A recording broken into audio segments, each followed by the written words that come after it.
রাতের আকাশে শুনশান সড়কে রক্তাক্ত অবস্থায় দৌড়াচ্ছি।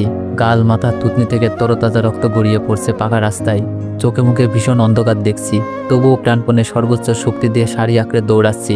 আধ বোঝা চোখে একবার পিছন ফিরে তাকালাম, কেউ পিছনে আসছে কিনা। মাথা ফেটে কানের পাশ দিয়ে রক্ত স্রোতের মতো বেয়ে পড়ছে। থুতনিতে ভয়ঙ্কর ক্ষত, পেট ধরে আর দৌড়াতে শক্তি পাচ্ছে না আমি কি শয়তানগুলোর কাছে মরে যাব? আমার যে হারে ব্লিডিং হচ্ছে, আমি বাঁচব না, হয়তো বাঁচব না। হে মাবুদ, আমাকে রক্ষা করো। চোখের সামনে সব ঝাপসা দেখছি, আন্দাজের উপর ঠোঁট কামড়ে দৌড়াচ্ছি। আমার পা দুটো ভয়ঙ্কর ব্যথা করছে মাবুদ, আমি বাঁচতে চাই। ওই শয়তানগুলোর হাত থেকে আমি বাঁচতে চাই। আর পারছিলাম না দৌড়াতে, মাথা ঝিম করে পাক খাচ্ছে। সব কিছু চোখের সামনে ঝাপসা থেকে কঠিন ঝাপসায় থুবড়ে পড়লাম পাকা রাস্তায়। আমার পড়ে যাওয়ার শব্দটা চারিদিকে ছড়িয়ে পড়ল। হাত পায়ের উপর কাবু পাচ্ছি না আমি, চোখ দুটো বুঝে এলো আমার আপনা আপনি। তো এভরিওয়ান, গল্প কন্টিনিউ করার আগে একটা কথা বলে রাখি, যদি আপনাদের এই গল্পটি ভালো লাগে তবেই আমি কন্টিনিউ করব, আর যদি না লাগে তাহলে কমেন্টে বলে যাবেন। তো চলুন গল্পে ফিরে যাওয়া যাক। ও শিট, মেয়েটার গায়ে কাপড় নেই। সাইমা, তাড়াতাড়ি তোর চাদরটা দে। অনেকের কথায় অবাক হয়ে সাইমা বলল, এই নোংরা মেয়েকে আমি আমার দামি চাদর দিব? নো নেভার, এই মেয়ে তো না অনেক, লিভ হিম, আসলটা টেনে দে জাস্ট। অনেক চোখ মুখ শক্ত করে বলল, তুই দিবি না? নো, এই চাদরটা তুই দিয়েছিস, কিভাবে এই রাস্তায় পড়ে থাকা মেয়েকে দিব? ডাস্টবিনের কীট পতঙ্গ একটা। অনেক তাড়াহুড়ো করেই নিজের গা থেকে পাঞ্জাবির কোটিটা খুলে রাস্তায় পড়ে থাকা রক্তাক্ত মেয়েটাকে ঢেকে দিল। হাঁটু মাটিতে ঠুকে মেয়েটার গালে আলতো করে থাপ্পড় দিতেই বুঝতে পারল মেয়েটি বেহুশ। জীবিত আছে কিনা বোঝার জন্য নাকের কাছে দুইটা আঙুল বসিয়ে দিল। নিঃশ্বাস পড়ছে, তার মানে জীবিত। অনেক মেয়েটাকে কোলে তুলে রাস্তার ওপাশে দাঁড়িয়ে থাকা গাড়ির উদ্দেশ্যে দৌড় লাগালো। পিছে পিছে ছুটে এলো সাইমা। এই অনেক যখন তখন মানবতা দেখায়, কি যে করতে ইচ্ছে করে। হঠাৎ অনেকের এইরূপ অবস্থায় আসছে দেখে 5 জন লোক অবাক হয়ে গেল। কাউকে কিছু বলার সুযোগ না দিয়েই অনেক মেয়েটাকে গাড়ির ভিতরে নিয়ে কোলে মাথা রেখে সাইমার উদ্দেশ্যে চিৎকার করে বলল, সাইমা তুই সামনে যা। সাইমা হোঁচট খেলো জানো। অনেক ওকে রাস্তায় কুড়িয়ে পাওয়া মেয়েটির জন্য সামনে বসতে বলছে। কত নিষ্ঠুর অনেক। গাড়ির দরজা ধরে এখন কাঁদতে ইচ্ছে করছে ওর। অনেক নিজের পার্সোনাল রুমাল দিয়ে মেয়েটার কপাল চেপে ধরেছে। সাইমা গাড়ির দরজা লাগিয়ে সামনে উঠে পড়ল। অনেক পাঞ্জাবির হাতা কুনিয়ে তুলে রক্তাক্ত রুমালটা জানালা দিয়ে বাইরে চিপে অবশিষ্ট রক্ত ফেলল। আবার মেয়েটির কপাল চেপে বলে উঠল, মিথুন, ইমিডিয়েটলি গাড়ি হসপিটালে ঘোরা। ড্রাইভার সিট থেকে মিথুন জবাব দিল, অনেক, রাস্তা ব্লক, কিভাবে নিব? অনেক বলল, হোয়াট? এক কাজ কর, ডিসপেন্সারিতে নে। আচ্ছা। গাড়িটি ডিসপেন্সারির সামনে এসে থামলে ফার্স্ট এড বক্স এনে দিল ফুয়াদ। ফুয়াদ জানালা দিয়ে উকি মেরে বলল, অনেক, আর কিছু লাগবে? প্লিজ, লাগলে এখনই নে, আমরা আটকা পড়বো দোস্ত, সামনে রাস্তা বিপজ্জনক, আর্মি যেতে দিবে না। অনেক স্যাবলন দিয়ে ক্ষত জায়গা ক্লিন করতেই বলল, আর্মি যেতে না দিলে আর্মিতে লজে থাকবো, তবুও গাড়ি চালা। ফুয়াদ বলল, শিওর? ফুয়াদের প্রশ্ন শুনে চরম বিরক্ত হলো অনেক। ফুয়াদ অনেকের চেহারা বুঝতে পেরে কাছুমাছু করতে করতে গাড়িতে উঠল।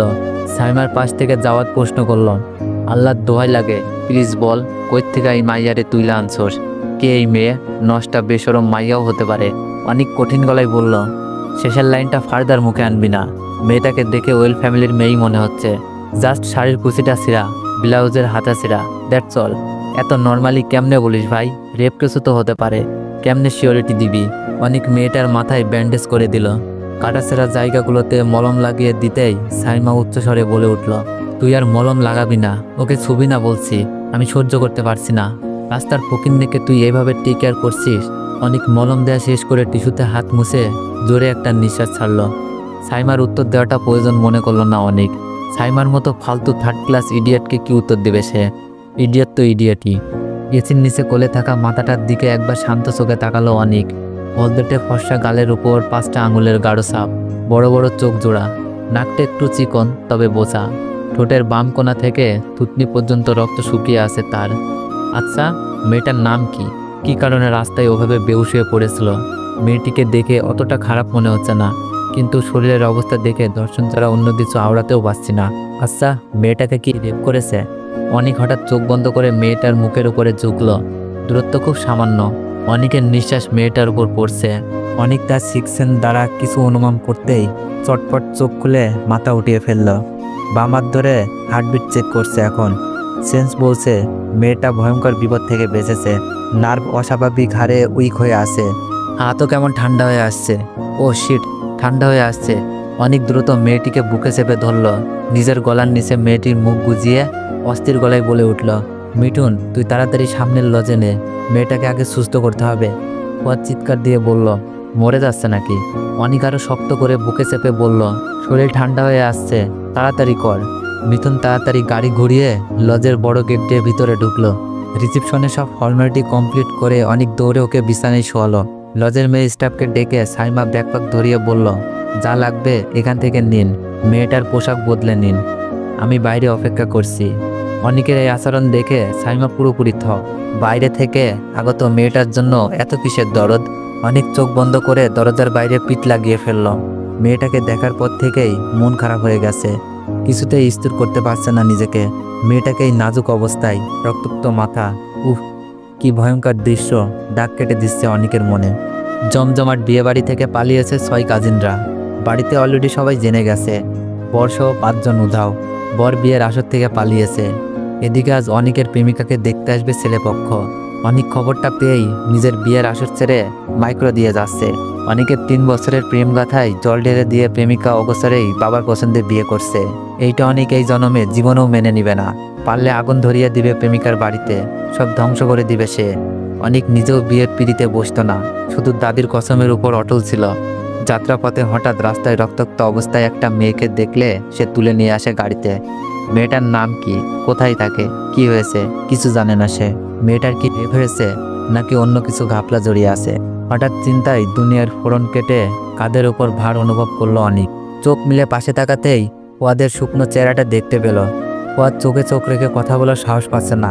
কান্না কান্না স্বরে নিচু কণ্ঠে বলল, আনিশার বিয়ে হয়ে গেছে ভাই।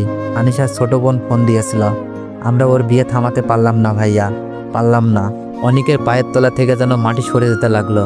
হৃৎপিণ্ড ভয়ঙ্কর স্পিডে দাপাতে লাগলো। অনেক রাগে ক্ষোভে দেয়ালে ইচ্ছামতো বসাতে লাগলো। তুই বিয়ে করতে পারিস না আনিশা, তুই বিয়ে করলি কেন? তুই তো অনেককে ভুলে যেতে পারিস না, তোকে আমার কাছে ফিরে আসতেই হবে। চিৎকার চেঁচামেচিতে প্রচণ্ড গলা ফাটিয়ে দেয়ালে ঘষাচ্ছে অনেক। পিছন থেকে অনেককে টানছে ফুয়াদ। অনেকের হাত ছিলে রক্ত বের হয়ে পুরো দেয়ালটা লাল হয়ে গেছে। সর্বোচ্চ শক্তি দিয়ে ঘুষি, হাহাকার চিৎকার, দুটো শব্দ মিলে একাকার হয়ে লজের আনাচে কানাচে বিক্ষোভ ধ্বনিতে প্রতিধ্বনি হচ্ছে। সবাই এদিকে ছুটে আসলে অনেকের পাগলামি দেখে ভয় পেয়ে যায়। ফুয়াদের সাথে বাকি কাজিনরা টেনে টেনে অনেককে নিয়ন্ত্রণ করে। অনেক ফ্লোরে হাঁটু মুড়ে বসে পড়ে। ওকে ঘিরে সব কাজিন গোল হয়ে বসে সান্ত্বনা দিতে থাকে অনেককে। যা হয়েছে তা কখনো ফিরে পাওয়া যাবে না। একটা ভুল সারা জীবনের দুঃখ, এটাই কঠিন সত্য। অনেক নিঃশব্দে চোখের বাঁধ ছেড়ে দিয়েছে। শুকনো ফ্লোরে গোল গোল বিন্দু আকারে অশ্রুজল পড়ছে। মন কিছুতেই মানতে চাইছে না পুরনো প্রেমটা আজ অন্য কারোর ঝুলিতে। অনেকের বুক ঢেলে কান্না আসতে পড়ছে। কেন অনেক দাদির কথায় প্রেমিকাকে ছাড়লো, তাও প্রথম প্রেম, প্রথম ভালোবাসা। সাইমা অসহায় সুরে চোখ ভিজিয়ে বলল, এসব কিছু ওই নোংরা মেয়েটার জন্য হয়েছে। আমরা ওকে যদি ওখানেই ফেলে দিতাম, অ্যাটলিস্ট টাইম মতো তো পৌঁছাতে পারতাম। শব্দ সোর। এক্সকিউজ মি, আপনারা এই মেয়েটার পোশাক বদলাতে বলেছেন, তার পোশাক আমি পাল্টে দিয়েছি, ধন্যবাদ। অনেক আস্তে আস্তে মাথা তুলে স্টাফ মহিলার দিকে তাকালো। মহিলা চলে গেছে এতক্ষণে। অনেক ফুয়াদের কাঁধে ভর করে ঝট করে উঠে দাঁড়ালো।